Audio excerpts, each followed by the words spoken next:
Hi everyone, Jolene here from Bookworm Adventure Girl. Welcome back. To those who are new, thanks for checking out my channel. Happy February! I don't know about you, but January felt really long. So I'm happy to be welcoming in another month and welcoming you to the second quarter of the Mondays with Margaret series.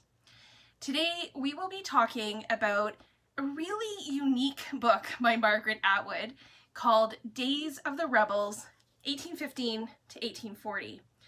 I will admit that I was surprised by this book.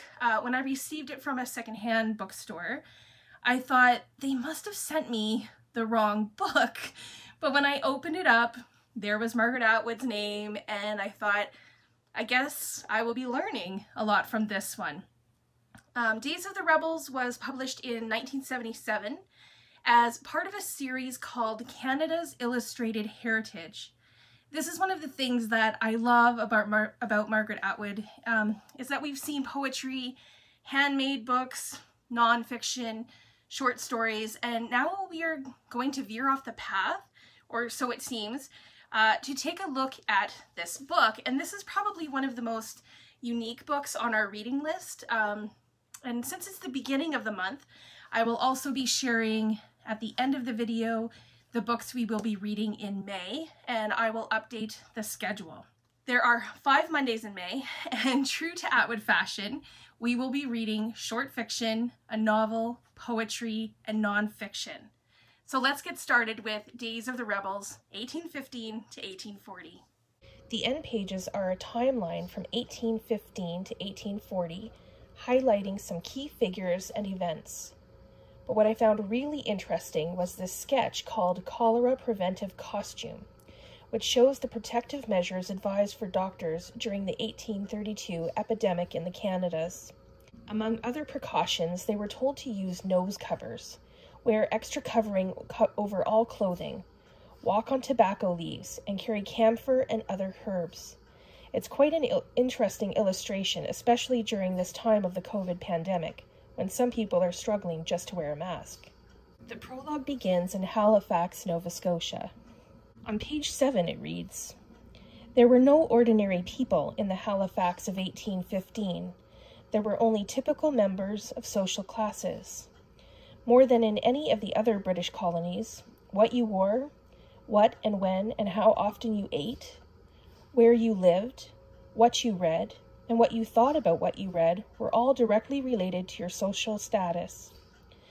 There was such an enormous gulf between the very rich and the very poor that the two groups thought of each other almost as members of different species, and there were classes within classes, distinctions within distinctions.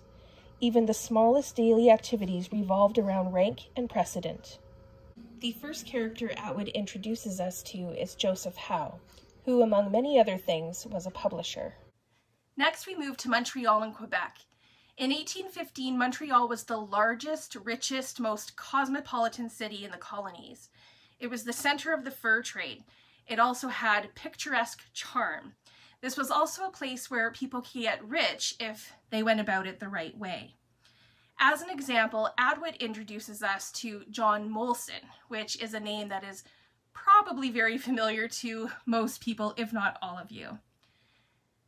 If you've been following this series, then the name Susanna Moodie will be familiar to you, as there is an entire video on Atwood's The Journals of Susanna Moodie in this series. She also quoted her in Survival and in Days of the Rebels. She quotes her a number of times. So first time on page 21, it reads, "Susanna Moodie warned her readers against bringing servants across the Atlantic and paying for their passage. They would only desert, as they soon discovered that help was in demand, and that in the more remote areas they had much more bargaining power than at home. Even on the ship they indulged in great expectations. The poorest and worst dressed, the least deserving, and the most repulsive in mind and morals exhibited most disgusting traits of self-importance. Girls who were scarcely able to wash a floor decently talked of service with contempt unless tempted to change their resolution by the offer of $12 a month." While I was reading this section, I was thinking about this as a theme in Canadian literature that Atwood talked about in Survival, and how this theme looks different in Canadian literature than in other literature. In Canadian literature and in reality, immigrants came seeking exile. It was dangerous, and they often weren't prepared for what they were in for. The parting hour is from a British newspaper. This image is of the riffraff, in quotations, that emigrated to British North America by the thousands, distressing respectable, in quotations, settlers. On page 25, Atwood talks about the emigrants coming across the Atlantic. Year after year, the emigrants poured across the Atlantic. They came by the hundreds, by the thousands, and finally by the millions. Between 1800 and 1875, more than 7,500,000 people left for the New World from the British Isles alone. By 1828, 30,000 a year were crossing. They came in large ships and in small ships, in sound ships and in ships so rotten that they sometimes sank before they were out of sight of Britain. They came in the comfortable and expensive cabins, and they came jammed like sardines into the holds of returning timber ships that were not designed to carry human beings at all. Some of the emigrant ships had been built for the slave trade, but slaves were a valuable cargo whose cost could be regained only when they were sold alive. Emigrants, on the other hand, paid half their passage in advance. They were therefore more expendable, and in some ways worse treated. People emigrated because they had to. This far-fetched cartoon is of the middle class who went to the Canadas loaded down with trappings of their genteel life, unprepared for the new country and new challenges. Many of these people got rude shocks when trying to set up farming estates in the bush and decided to settle in the villages instead. For most settlers in colonial Canada, their new land meant acres for crops. Scottish crofters, English farm laborers, and Irish potato growers, without a hope of owning land at home, could become masters of their own destiny in the colonies, provided they worked hard enough. First, they had to spend months cutting brush, felling trees, tugging at stumps, and lugging rocks of the heavily forested land.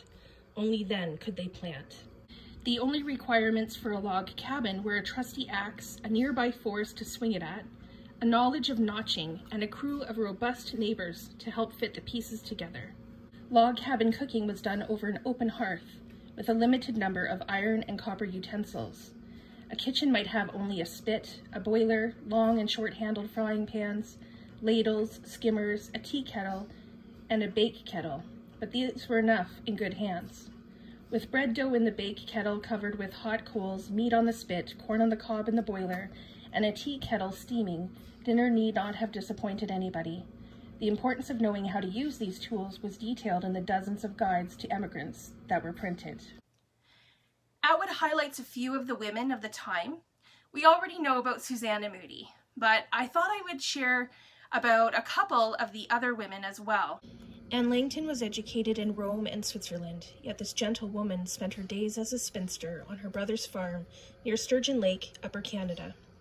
She endured the many hardships of life in the not quite tamed wilds, and in her journal, A Gentle Woman in Upper Canada, wrote, "I assure you, there cannot well be a more unpoetical and unromantic existence than ours."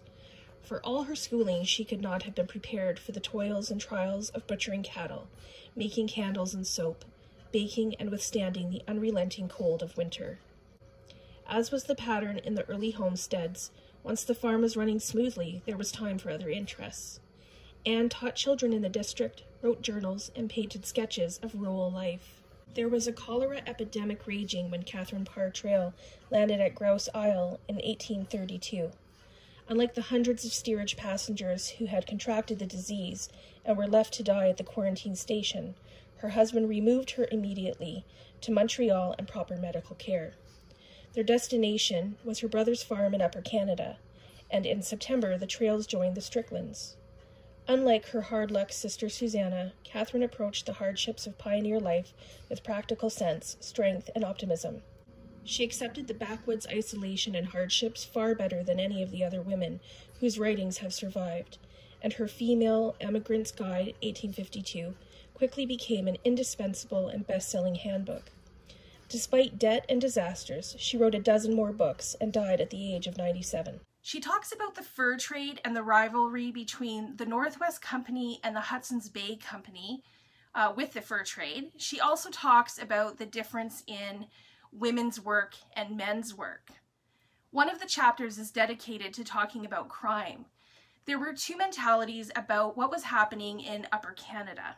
Either it was riddled with ignorance, recklessness, lying, and drunkenness, or it was a place where no one had to lock their door and no one stole because everyone had enough to eat. What was true is that whatever evils there were could be linked back to drinking. Alcohol was cheap. It was served over the counter in all places. There was no tax on whiskey in Upper Canada. The most frequently punished crimes in the colonies was stealing. For petty theft, you could undergo branding, which was a burning in the hand. You could be sentenced to be whipped, lashed, or flogged in public, usually in the market. For more serious offenses, you might be banished or hanged. And the one that really disgusted me is described on page 64. A settler named Thomas Easby murdered his wife and 4 children, then set fire to his house to conceal the evidence. He was discovered, tried, convicted, and hanged.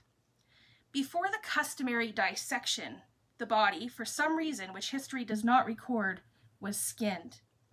The skin was then tanned and cut into convenient squares, which were peddled to the public at $2 each.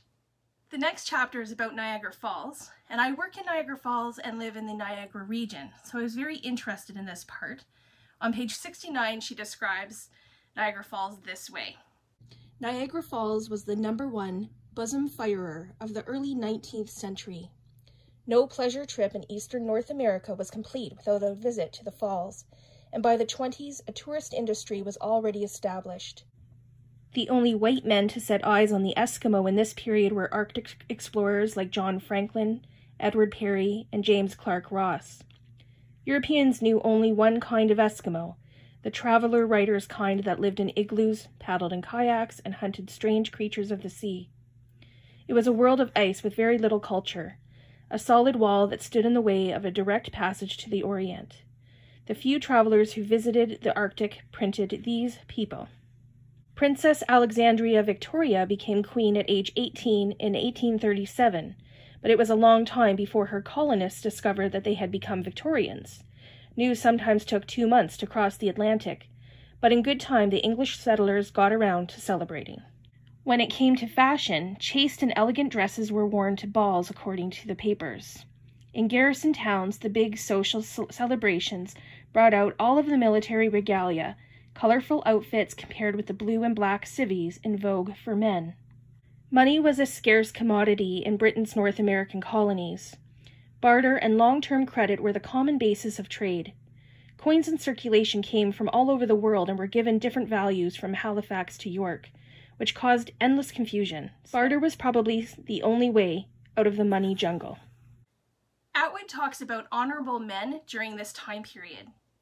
She mentions Louis Joseph Papineau and William Lyon Mackenzie. One of the characters that I was really interested in was Dr. William Tiger Dunlop. He is described on page 94. William Dunlop, also known as the Tiger, was a born joker with a taste for whiskey and a touch of snuff.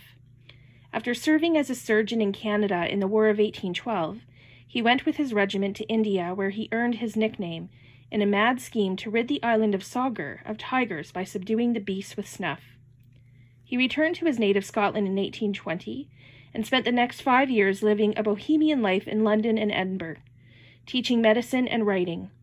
In 1826, John Galt of the Canada Company persuaded him to join the company in colonizing the vast Huron tract in Upper Canada, and Dunlop made the journey once more to Canada. He immediately applied his energies and his wit to the job. Unlike the 100 other books written as guides for immigrants, his statistical sketches are a collage of practical information and lively anecdote. The Tiger never married and lived most of his life in Goderich on Lake Erie. York was a treacherous, muddy place to tread. York, or Toronto as it came to be known in 1834, was still just a town. Population 9,000. No waterworks, no sewers, no paved roads, not even board sidewalks. It must have been an unlikely place to settle. To most of the tourists, it was halfway between Kingston, a civilized city, and that wonder of the world, Niagara Falls. This looks very different than Toronto now, which has a population of almost 6.2 million. In the acknowledgements, Margaret Atwood is pictured in 1977, the photo courtesy of her longtime partner, Graham Gibson, and she acknowledges her house, which I love. And here's what she says.